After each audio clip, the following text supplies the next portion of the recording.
of a Naija Chic. Today I'll be reviewing episode 7 of Real Housewives of Abuja. As usual, if you've not seen my other reviews on this show, I will link everything in the description box, so definitely check that out.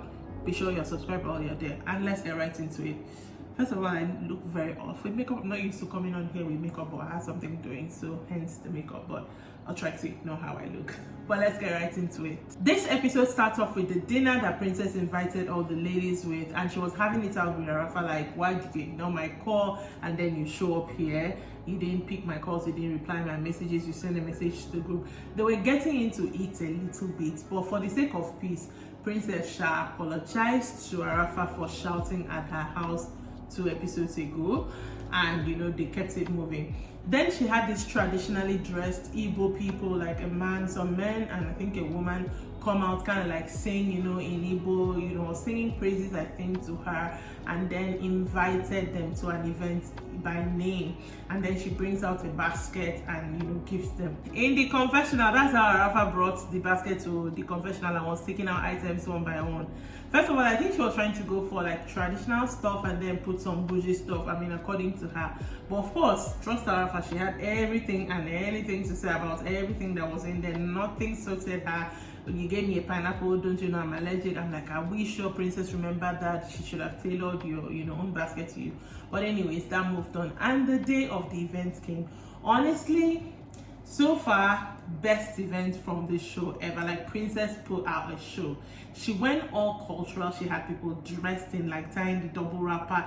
She had everything was done to a T. Everything was cultural, the dancing, the masquerade.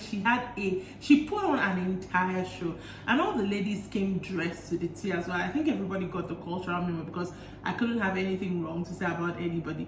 Princess had Stan as the actor being her MC. So I'm like, Princess, kudos, your money is long, your money is very long indeed. Come on, girl, let me talk like her. Anyways, the event went on very well. There was also lots to it, and I think the ladies enjoyed themselves. Then Princess came in, like carried in, dressed like a maiden, and then later on she changed into another like full Igbo outfit. There was a lot of dancing, a lot of eating. Honestly, 10 over 10 events for Princess. She outdid herself. Then we saw OJ going to Tutu's house to once again remind her of the fact that, oh, I want to have an album listening party. You need to tell me to invite the who is who in the industry. And in the confessional, Tutu was saying, you don't even have an album, even one song out, and you want a listening party. But I guess that's going to change by the time the party comes around, because the next thing we saw was OJ in the studio with a friend. I don't know anything about music that she has put out before, but they had a beat that was going on. There was no lyrics yet, but it seemed to be okay. Honestly, I cannot really say anything about that for now.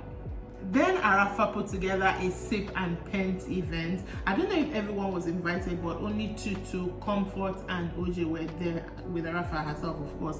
But in this particular case, the model was supposed to be in the nude. So Comfort was very, very curious in her confessional. Even me, I was like, okay, let's see how much Max is going to show us. But of course, I knew they were not going to show us everything. The whole thing was kind of relaxing. The girls were talking in between, and after they rated everybody's painting.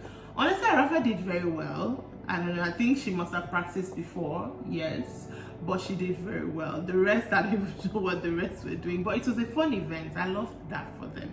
And then in the final scene of the episode, because Princess's event took most of the episode, which I didn't mind because there was a lot to see and giggle to whatever, but Arafa and Tutu meet up, and Tutu is still feeling a ways about Comfort. I think again, maybe there's still so much being said that is not on camera. She was still taking us back to the staycation and everything that happened after that. I thought she has squashed things out with Comfort.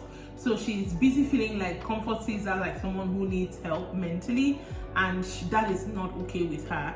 And she was pointing out things like even Samantha had something to say, and then she drops a lot of bombs that even when they were in the club, that Samantha was going to collect a number from someone who was twisting her, and why would Samantha do that? And she was like, why are you doing that? Samantha was like, the guy is cute, because the guy is cute. And she's like, why would you do that when word on the streets is that you're sleeping with small boys? Like, she was saying a lot. And then Arafa, in trying to like defend Comfort, the first thing she's like, she, Comfort is not my friend. I was like, okay, it's not your friend.